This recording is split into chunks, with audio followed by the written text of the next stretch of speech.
Well, hi again, folks, and welcome into This Week in Pearl. I am Greg Flynn, the Public Information Director here for the City of Pearl, and we've got a very cool show lined up for you today. For the first time this session, we will go inside the Capitol under the dome with Representative Gene Newman and Senator Dean Kirby as they tell us everything that's going on over at the legislature. Some very important issues going to be decided this legislative session. Then we'll talk to Mayor Jake Windham as we've got some huge progress going on here in Pearl. What are his plans for some of the things that are happening at the legislature and where Pearl is headed as we talk about infrastructure projects all around our city.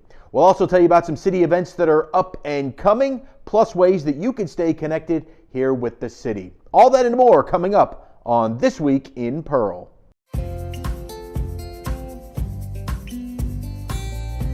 Hello, I'm Mayor Windham, and I'm thrilled to show you the city creating its own future.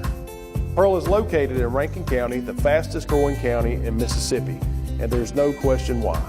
Access to great schools, even better shopping, and unbridled beauty make Pearl a town that truly embodies its name. And with a truly exceptional team of first responders, public safety is another key component of our success. With fantastic housing opportunities from quaint suburban neighborhoods to gorgeous lakefront properties, there's a place for you here in Pearl. You can't beat the location. Right outside of Pearl is the crossroads of the South, where Interstate 20 meets Interstate 55. From here you can travel anywhere within the state or the country. Or you can choose to stay right here in Pearl to enjoy a Mississippi Braves baseball game or experience the small town atmosphere, community pride, and heart of the local residents. Well, welcome into This Week in Pearl. We are honored to go under the dome at the state capitol for the first time this year as the session is underway, and we have our two distinguished gentlemen, Senator Dean Kirby and Representative Gene Newman.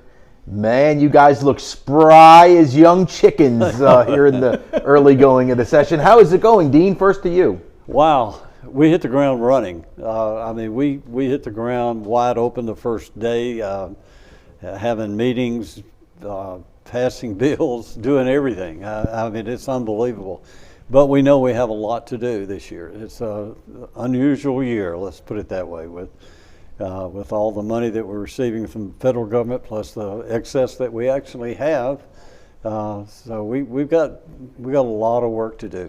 But things are going great. Gene, how's it going over in the House? Well, I've been going to the Capitol since 1977, and I've never seen legislators work like they've worked the first couple of weeks. The first couple of weeks is supposed to be take it easy, get everything introduced, and get ready, and then a couple of weeks into it, you start going.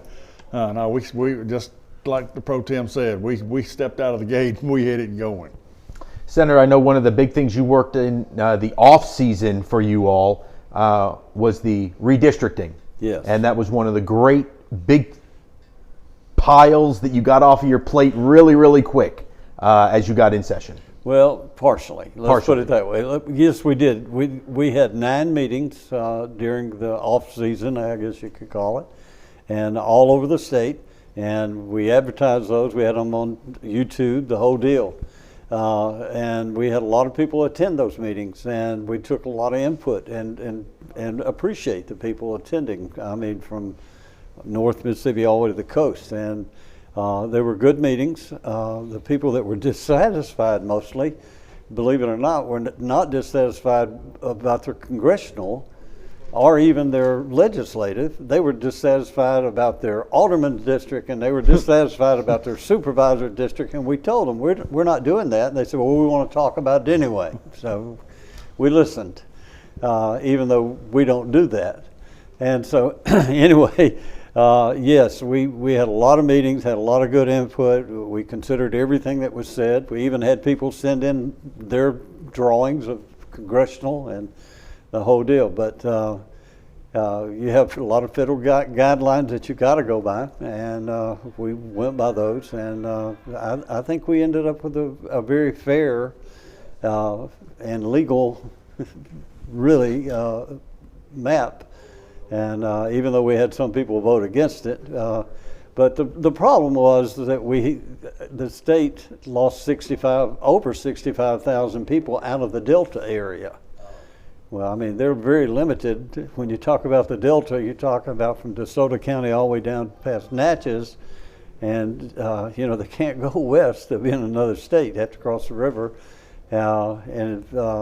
Those also, that's a minority district, and if you go east, then it becomes a Republican district, so it was not an easy chore. So where does it stand right now? It's passed. So it's on the governor's desk. He's supposed to sign it today. So the governor will sign it this week, and then we will see. Certainly you anticipate court challenges, probably. Yeah, probably. I don't think they had a lot of problem with it in the House, but we had 3 or 4 amendments offering different maps on the floor of the Senate, and a lot of debate, probably 30 or 40 questions. And we did okay on those. I think we answered them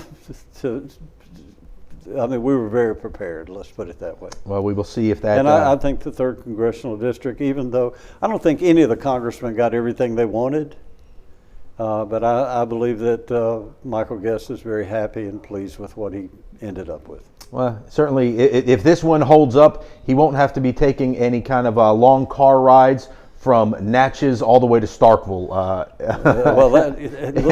It's a long ways from Starkville to Natchez, and it really was.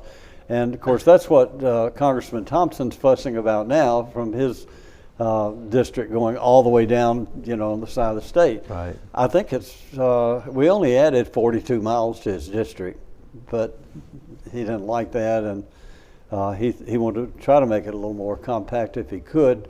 And it would work for him. It just wouldn't work for the others. You got to work. You got to put the puzzle together. You got 3 other people that are just as that's right. invested. That's right.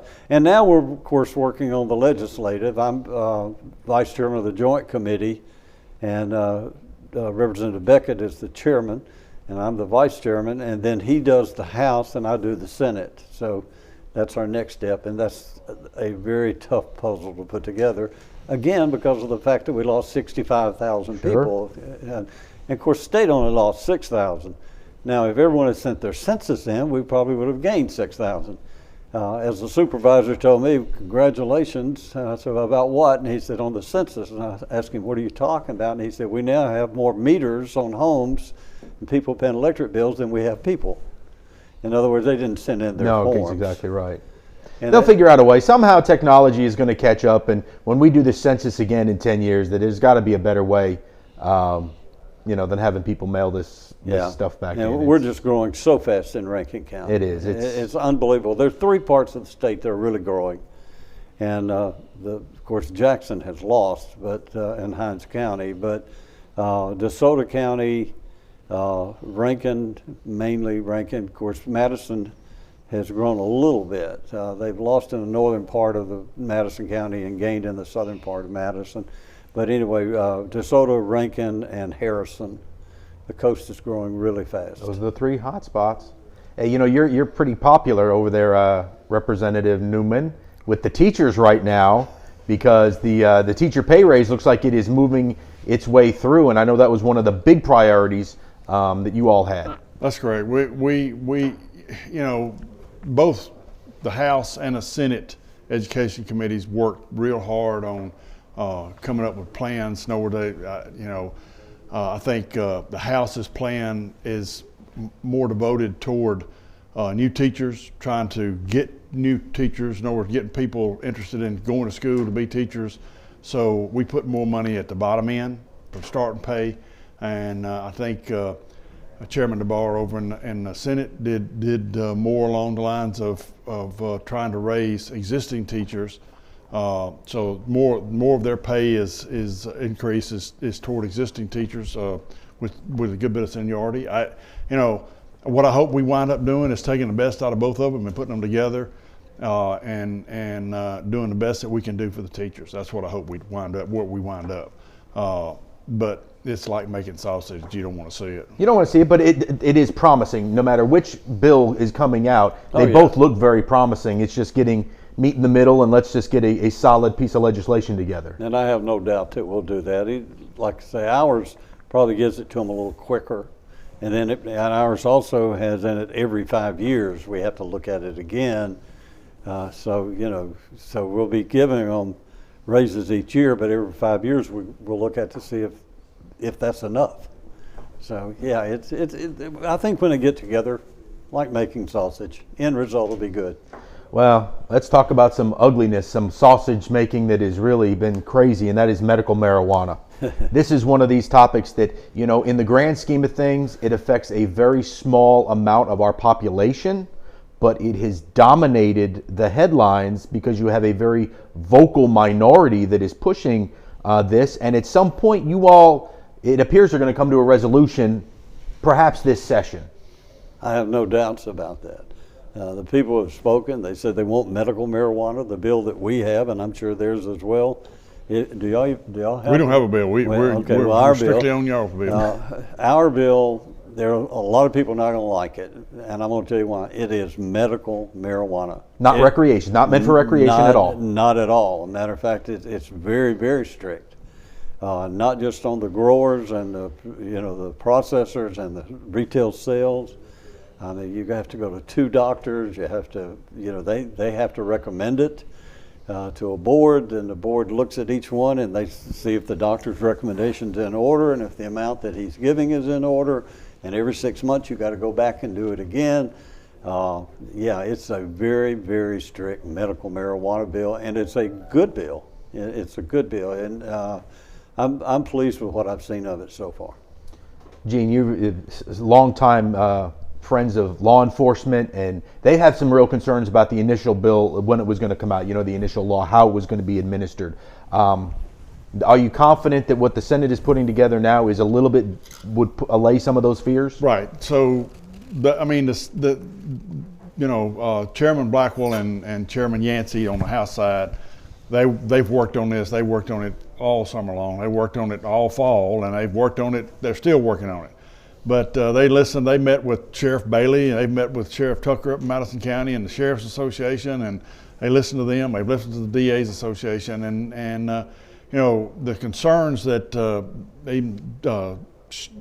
Commissioner Tindall had, the concerns that all those guys have had, I think they've resolved those. I don't think there's anybody can say that we've taken law enforcement out of it. I think they have they have a specific job that's still left for them to do to take care of it. I mean, a lot of people say, well, if you got a marijuana card, you can go. No, you can't. This is intended if you have a marijuana card to go get the product and go home. You cannot drive with it. You cannot smoke it on the street. You can't. All those things that everybody was saying there for a while, it's just not true. They've worked real hard on this. As the Pro Tem says, this is a medical bill. The only thing that would really make it better would be for the federal government to declassify it off Schedule 1 down to Schedule 2, and so we could actually have it dispensed by a pharmacy instead of a marijuana shop. But that's not what it is. So we have to deal with the reality of where we are right now, and that's where we are. So they have done the very best that they could do. When it came from the Senate over to the House, when the Senate bill came over to the House, Chairman Yancey, because of the governor and his insistence on cutting the amount, they were at 3.5 when they brought it out of the Senate. He cut it to 3, and then he took Commissioner of Agriculture out of the bill. Now that's maybe a hang up right now, so I think it's going to wind up in conference to work on that issue. But hopefully we can go ahead and get it done, go ahead and get it fixed, and get the majority of the people happy and get through with it. Again, I think that it's been said that a lot of the special interests from outside of our state are trying to push this so that it can be more recreational. Ultimately, you all want to set forth a medical solution to people that need it.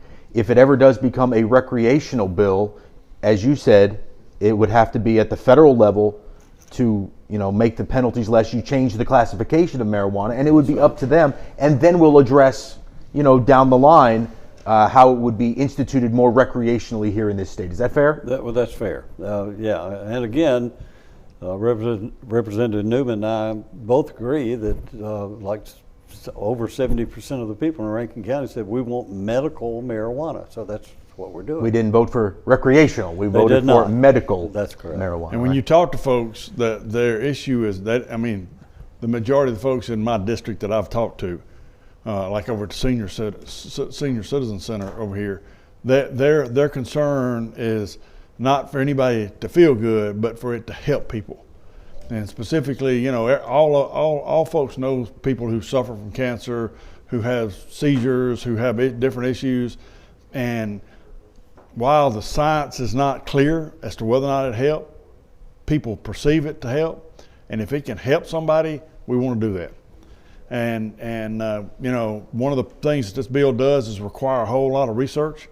And that's one of the things I like about it. So they're going to do the research. And if it turns out that, you know what, there's no medical value to this, it's in state law and we can do something different. And not the Constitution, That's which right. is very, very important because it's not Very locked important. in. I remember that was one of the things we talked about. If it's in legislation, we can always go back and tweak it. If it was in the Constitution, then we've got big problems because then it's locked in concrete.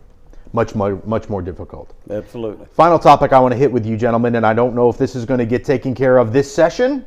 I have a feeling it will not. It's a long-term solution.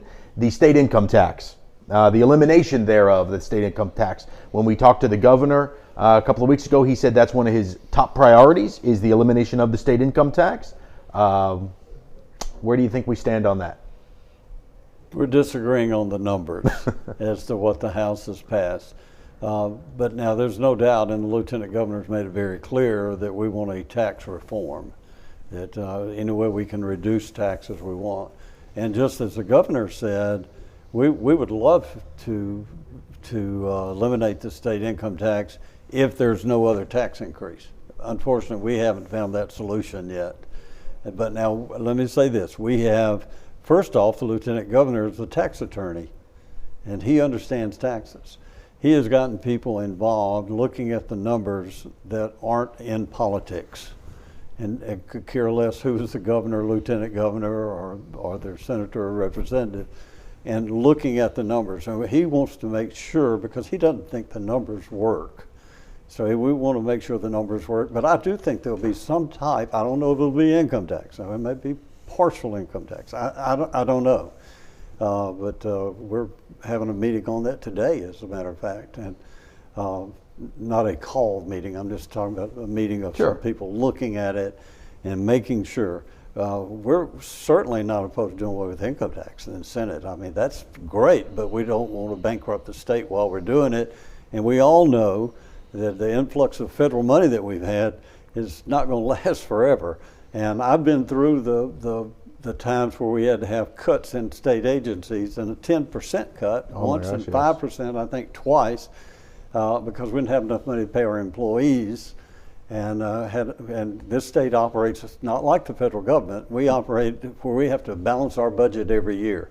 So we're not just looking at this year and next year, but we're looking at 10 years from now, and see what the projections are. I think I understand what the Speaker's trying to do, and I respect him for it. And I think he has a great idea, and I think the Governor has a great idea. It's just when something's a third of your budget, you can't just do away with it without raising taxes somewhere. And the Governor has said, and the Lieutenant Governor says, we're not raising taxes, and there's where we're bumping heads.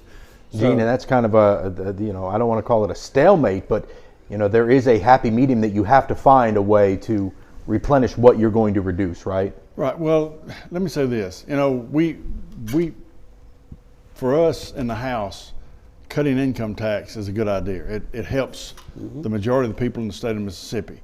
We can offset that by raising some sales tax, and that doesn't hurt that many people. It hurts people who don't pay income tax at all.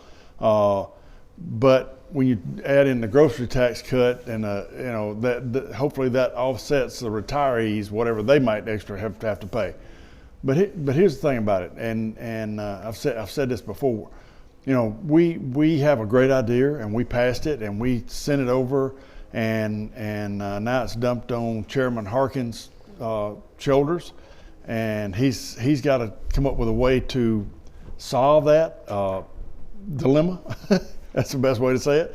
You know, to be fair with him, he has held hearings. He has done all the things he's supposed to do so he can have and the Senate can have a clear picture of what needs to be done with that bill that we've sent them. And I'm sure they're going to come out with their own bill, the version of it. Hopefully, in the end, when we get to toward the end of the session, we will have a bill that does that cuts taxes the most that we can.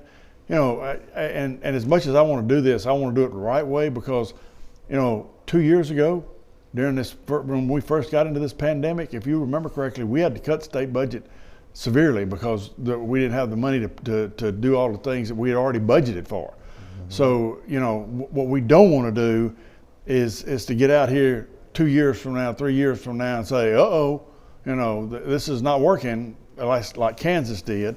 And so we want to do it right. And, you know, like I say, the easy lifting for us is doing the bill and sending it over. Now, you know, now it gets to the hard part. Well, and the Speaker has said he'll work with the Senate. He said that. You know, we just want to make sure we're doing the right thing. And when it gets down to the end, I think there will be some tax reform. Well, I can't say enough. I appreciate you guys bringing us inside the sausage making process. It can be ugly. The great part is that you guys do a really, really good job of breaking it down into layman's terms for us. That you take that legislative, political legalese out of it and kind of lay it out for the people, which what I think makes it so effective. So, you know, we appreciate the work that you all are doing. I know it's going to be a whirlwind here as we hit February and March, heading towards April. We've got $1.8 billion from the federal government to give out, and we've got have received now close to $9 billion in requests for that 1.8.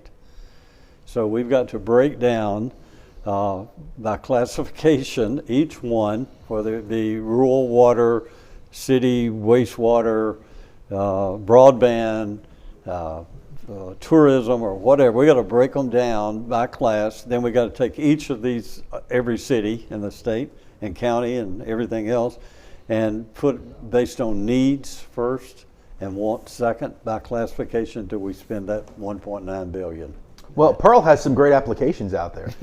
We have some really good applications over there at the Capitol. That's right, we do. and you got some people really pushing hard for those things in Pearl, and I think Pearl's going to do well. I think all of Rankin County is going to do well, as a matter of fact.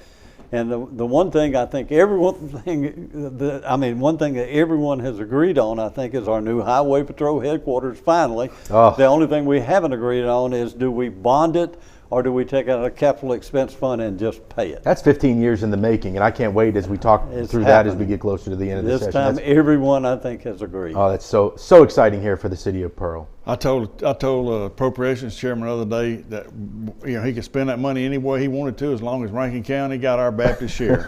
That's right. I like it. Well, gentlemen, we will have you back. We wish you luck. There's a lot to talk about this session. Yeah, it's going to be fun. Well, you guys keep up the good fight for us, all right? All right. Thank you. All right, we will be back with more This Week in Pearl right after this.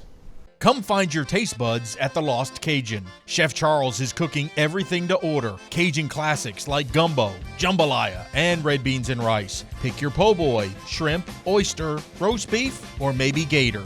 Proudly serving USDA farm-raised catfish. When you're done, loosen the belt up a bit for some homemade beignets. Dine in, take out, order online, and get it delivered. Reserve our party room for your group. Find your way to the Lost Cajun in Pearl and Byram. Welcome back into This Week in Pearl. I'd like to thank our guests, Gene Newman and Dean Kirby, for their insight into the state capitol. Now we're going to head on into City Hall, where Mayor Jake Windham is joining us now. And Mayor, boy, we heard an awful lot of good things, a lot of money available, and they liked your applications that are sitting over there at the state capitol for some of those funds. Yeah, you know, if you don't ask for it, you won't get it. That's right. So when you have $1.9 billion or $1.8 billion be fed to the state capitol, and the legislature has to decide what to do with that money, then you obviously want to be aggressive for your people. You want to go out there and try to get as much money as you possibly can, even though, you know, that I understand that there's certain things this money can be spent on. Number one is infrastructure. So we have infrastructure that needs to be tended to throughout the city. So if I can get some more money for us to do more in the city, I don't do anything but provide more services for our people. Sewer works better, water works better. And, I don't know if Gene and Dean have said this, but I think the governor, the lieutenant governor, and also the speaker, they all talk in unison when they're saying generational projects. Now, let me say this as a conservative. I don't know if I like all this money flowing down from Washington, D.C., because 4 generations from Windham now, if Christ don't come back, they're going to be paying for it. But I can't stop that, so I'm going to try to take advantage of the money that is available to us. So we do have some applications over there on some major projects, and I think that with Gene and Dean's leadership, as well as Josh Harkins, Lee Yancey, and some of those other guys that not specifically represent our district, but are friends of Pearl, I think that we're going to be taken care of over there. One of the things that we've addressed this before, but I think it's important to remind our folks of, is that some of the things that you're seeking to do are not just the new developments. We have new developments where you want to put in new infrastructure as we encourage and welcome new people here to Pearl. But part of your plan is to replace older infrastructure that has been here for 40, 50, even 60 years, so that the people that are currently in neighborhoods with older infrastructure are going to see better and newer pipelines. Yeah, you have to. If you don't go back and do it and upgrade the infrastructure in these neighborhoods, then number one, your neighborhood will go down, and then your assessed values will go down. So it's important to me, when people's largest investment in their life is their home, you got to make sure that you come along beside them and do your part. And that's my main purpose of trying to do things that's never been done before. It takes a lot of money to do it. Y'all have heard me say this, it's like eating an elephant. You got to do it one bite at a time. But we have a really good plan. Shane Burrell and I have a good plan. We didn't think of it up on our own. We have Heflin Engineering that's assisting us on the water side, and we have Pickering Engineering that's assisting us on the sewer side. And we have some major projects coming down the pipe. Now, they're going to be an inconvenience once we get into the neighborhoods. Progress is many times inconvenience when it's going on. However, it's gonna help our citizens. So that's what I'm happy about. I want to pass along, as we talk about, it reminds me of the AT&T commercial. That if you guys catch this, it's on during a lot of the sporting events these days. The AT&T commercial where they say, "Oh, we want to make sure that our new customers get and our old customers both get the same big lollipop." That's your view. We're not going to offer the big, nice new lollipop to the new people coming in and then not give something to the old ones. No, when I ran for office in 2017, I said one of us for all of us, and I mean that. And I think, some of these roads that we've paved, we're close to 100 miles in 5 years. That's amazing. It's been paved. And we've paved in every neighborhood throughout the city. Now, somebody might catch me on one neighborhood. Of course they are. There's always a street. But I think, if I sit here and think there's going to be some streets, and basically what we do is we work off of, hey, this street's most deteriorated, so we got to address that street. You don't go over here and address the street that's 10 years old. You address the one that's 45 years old. Matter of fact, I'll tell you a story. I grew up going to daycare at Donna Brown's house on Dawn Drive.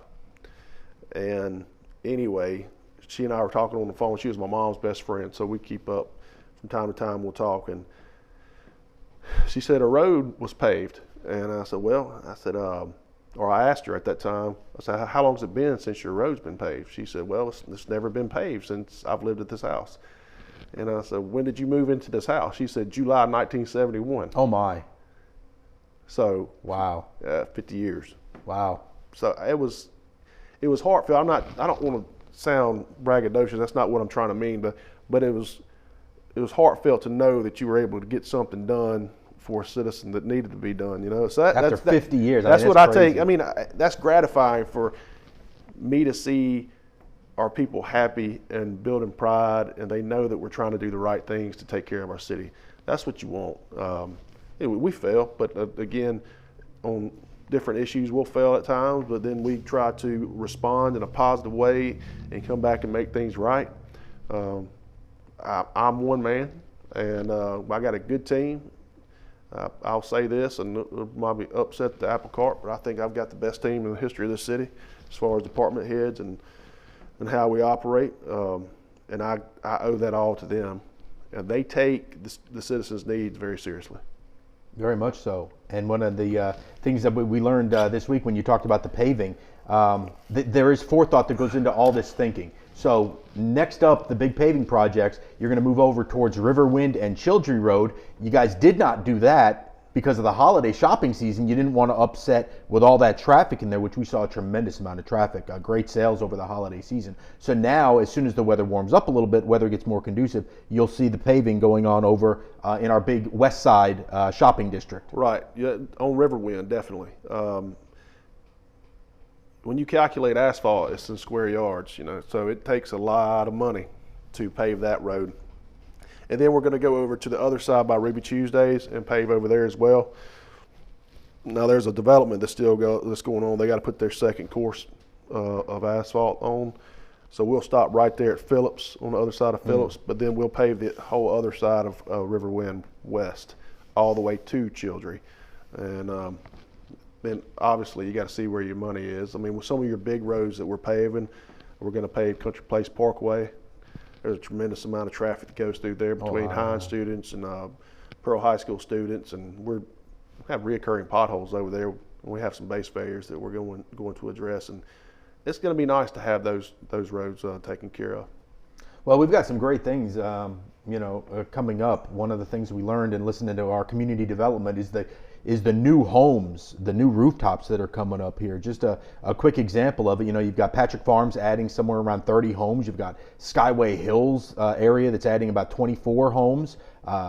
You've got River Ridge, Silver Ridge adding new phases out there. A new development that may even be coming in off of Flynn Drive out there.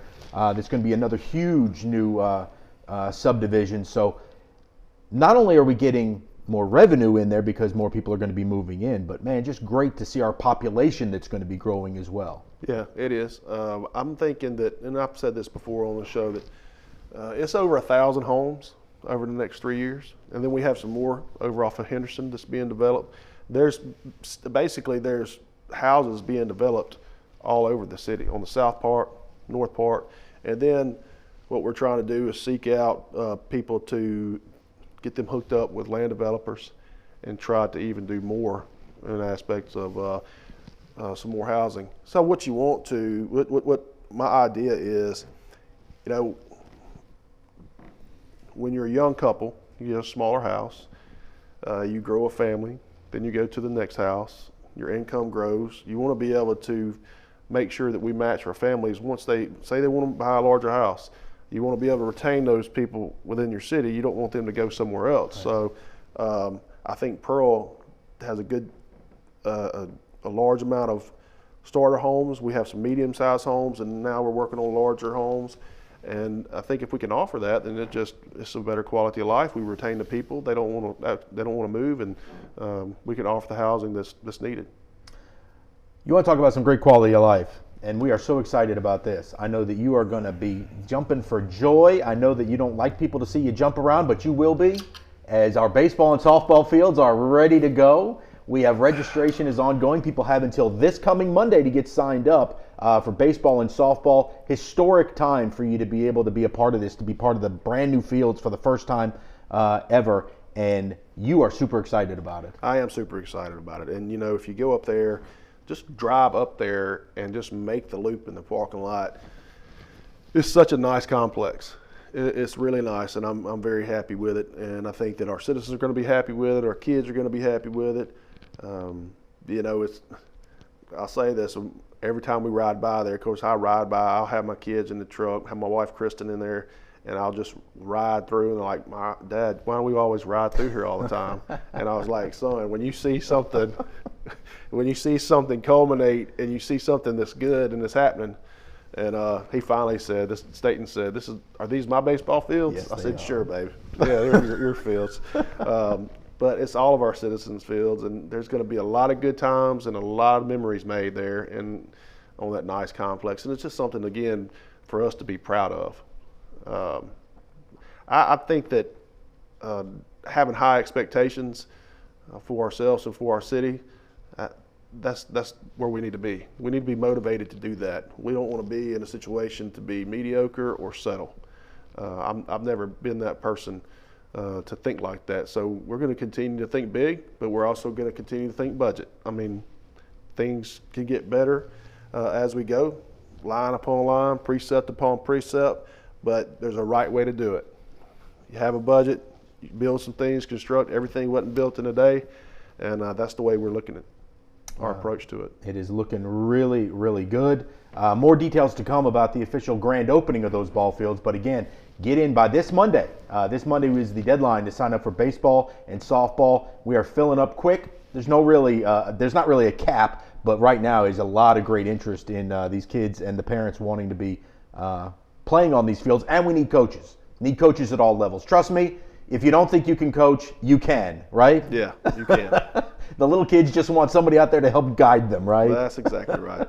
It not only makes memories for them, but I can tell you personally, it makes memories for you too, to be able to help those kids and then watch them grow. Oh yeah, and years later we'll see them playing high school baseball for the Pirates, right? That's right. Or that's what you like to see. One day maybe the major leagues. You never know. Maybe so. Well, Mayor, thank you so much for coming in. We appreciate you giving us an update, and we'll talk to you again in a couple weeks after the next board meeting. Thank you, Greg. Have a good day, man. All right, we'll be back with more This Week in Pearl right after this.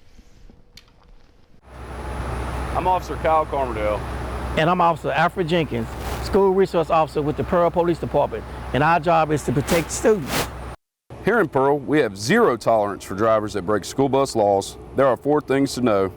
Stop at least 10 feet from the bus when it is loading or unloading. Don't move until kids have crossed the street to or from the bus. The flashing red lights are no longer activated. The stop sign on the side of the bus is retracted. When we catch you, you get a ticket up to $750, up to a year in jail, or both. Please pay attention so every student can get to school and home safely. Well, that's going to do it for This Week in Pearl. I'd like to thank my guests, Senator Dean Kirby, Representative Gene Newman, and our Mayor, Jake Windham, for coming on and sharing some great information with us. As we mentioned with the Mayor, the deadline for the registration of baseball and softball is this coming Monday. Be sure to log in to pearlparksandrec.com. That's pearlparksandrec.com and get registered for baseball and softball. All ages all the way down from 3 to 4 years old in T-ball, all the way up to 12 and 13 years old. There's going to be fun for everyone, and you want to be a part of the historic opening of our new ball fields here in the city of Pearl. Well, we like for you guys to stay connected, and we've got so many ways for you to do that. The number one way you can receive text alerts on your phone at any time that we send them out is simply by texting the word PEARL to 91896. Text the word PEARL to 91896, and you will get city alert information the moment that we send it out. You can follow us 24 hours a day on social media. We are on Facebook, Instagram, and Twitter under the keywords @PearlGovernment. You can also check us out online on our website, cityofpearl.com. There you can find answers to, just about any question you have here in the city, as well as get contact information for all of our city departments. Again, that's at cityofpearl.com. All the things that we talk about and all the ways that we keep you connected are exactly why Pearl is a great place to live, work, and play, which is what makes us the jewel of the crossroads. Until next time, I'm Greg Flynn, folks. Have a great day.